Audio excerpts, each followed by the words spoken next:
Hello friends, welcome to Global Online. Friends, in this video we are going to discuss about Navodaya Vidyalaya Samiti's postgraduate teacher. So in this video we will discuss about MCQs on economics. So I hope you have applied for Navodaya Vidyalaya Samiti's PGT. So if you haven't applied, still you have time, you can apply as soon as possible. And if you are preparing for PGT in economics, then this lecture is very useful for you. So in this lecture we are going to discuss some important MCQs on economics.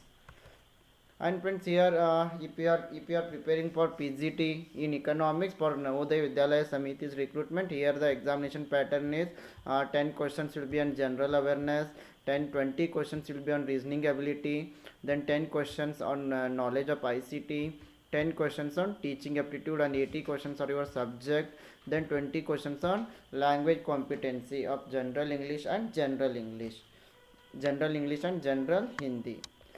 So friends, if you are preparing for Navodaya Vidyalaya Samiti's postgraduate teachers in economics, so here we have a crash course for you in economics and also in all other subjects. This crash course is available for you.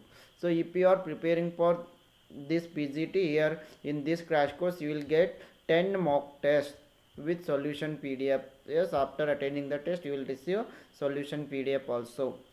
In each test you will be having 150 MCQs. So after attending the test you will come to know your score, then you will also receive the solution PDF for the same. Then also we are providing some MCQ lectures on all the sections, then you will receive practice MCQ set also.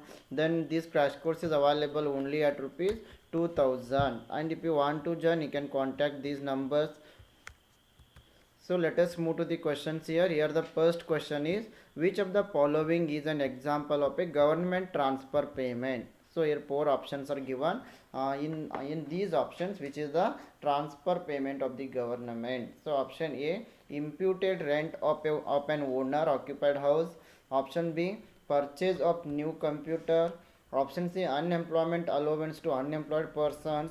Option D, salary paid to the members of parliament. So here the right answer is option C, unemployment allowance to unemployed person. This is known as the transfer payment of the government. It means whenever the government is going to make payment to the people of the or citizens of the country, in return the government will not exchange any goods or services. Yes, it is known as the transfer payments. So here whenever the government is going to pay unemployment allowance to the people, so it is known as the transfer payment. So here transfer payment, it is a payment of money for which there are no goods or services are exchanged, and transfer payments commonly referred to efforts by local government, state government or federal government. So the next question is, among the following which does not come under a progressive tax? Option A, excise tax. Option B, income tax. Option C, corporate tax. Option D, property tax. Among the following which does not come under the progressive tax? I believe you know about the progressive tax. Progressive tax means as income of the individual increases, the amount of tax also increases. So here option A, excise tax. Option B, income tax. Option C, corporate tax.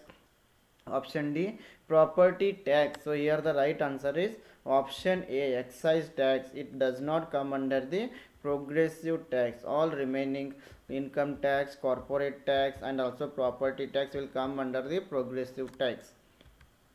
So progressive tax system, it is one where the average tax burden increases with income. It means whenever our income increases, the tax rate also increases.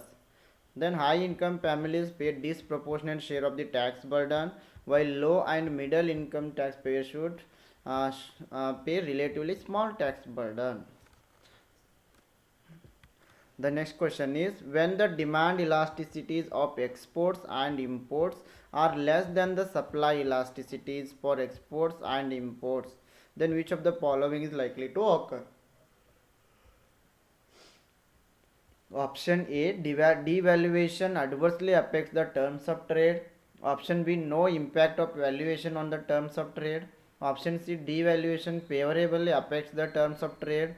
Option D, elasticities no longer relate the terms of trade. So when the demand elasticities of exports and imports are less than the supply elasticities of exports and imports. So in this case, devaluation is adversely affect the terms of trade. So devaluation means devaluation, it is the deliberate downward adjustment of a country's currency value. So the government is going to purposefully downward adjusting the country's currency. So the government issuing the currency decide to the devalue a currency, and devaluing a currency reduces the cost of country's exports and can help shrink trade deficits. So the next question is, the theory of availability of in international trade was propounded by. So who has given the theory of availability of international trade? So option A S.B. Linder, option B R. Vernon, option C I.B. Kravis, option D P.B. Kennan. So here the right answer is option C I.B. Kravis. So the availability theory of international trade was given by I.B. Kravis. So the availability theory of international trade recognizes that the basis of availability factor are natural resources, technical progress, and product differentiation, and the government policies. So the pattern of demand or consumer preferences in foreign countries is a very crucial factor in influencing the trade pattern. The next question is, the present governor of Reserve Bank of India is. Option A Vishwanathan, option B Raghuram Rajan, option C Shaktikant Das, option D Urjit Patel. Yes, here the right answer is option C Shaktikant Das is correct answer. So the present governor of Reserve Bank of India is Shaktikant Das.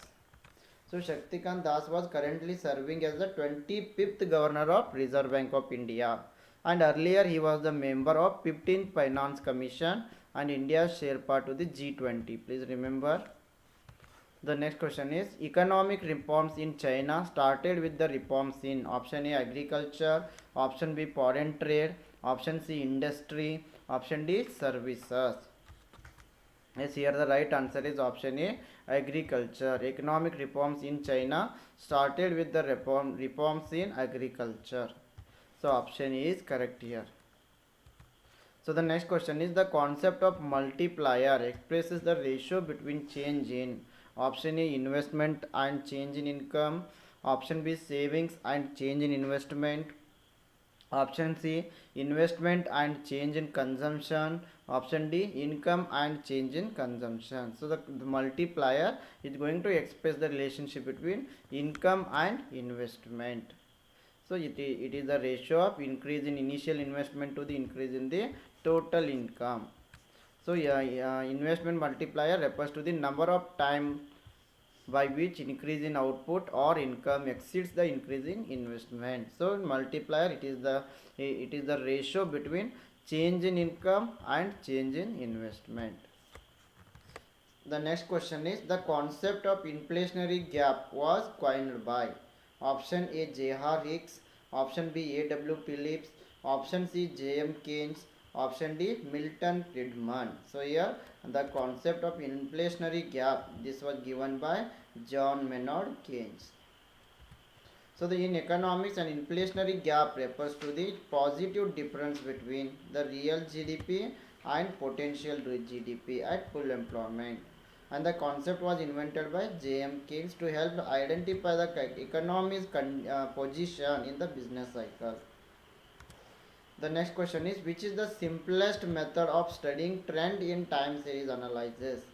Option A least square method, option B semi average method, option C freehand method, option D moving average method. Yes, here the right answer is option C freehand method. So the simplest method of studying trend in time series analysis is freehand method. The next question is, according to Keynes, the level of employment is determined by the dash. Option A effective demand, option B savings, option C consumption, option D investment. So according to J.M. Keynes, the employment is determined by effective demand. So option A is correct here. So effective demand means, as you know, the level of employment, it is determined by effective demand. in turn is determined by the aggregate demand function and aggregate supply function. So please remember it.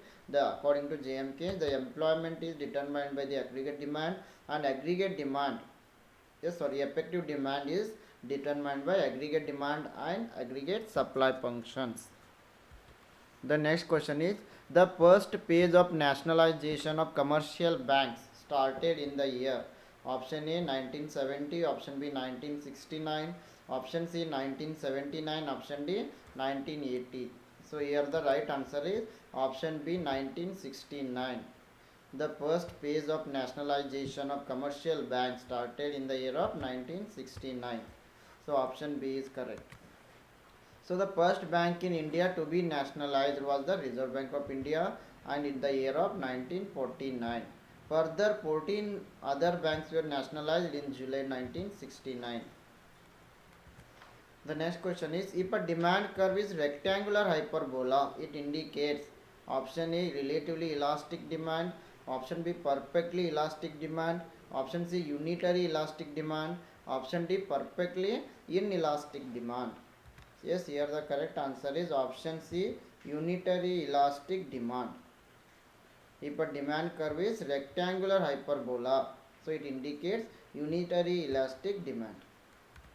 So when the demand curve is rectangular hyperbola, it represents unitary elastic demands. In this case, elasticity of demand is equal to 1. The next question is, which method helps in public borrowing policy of the government?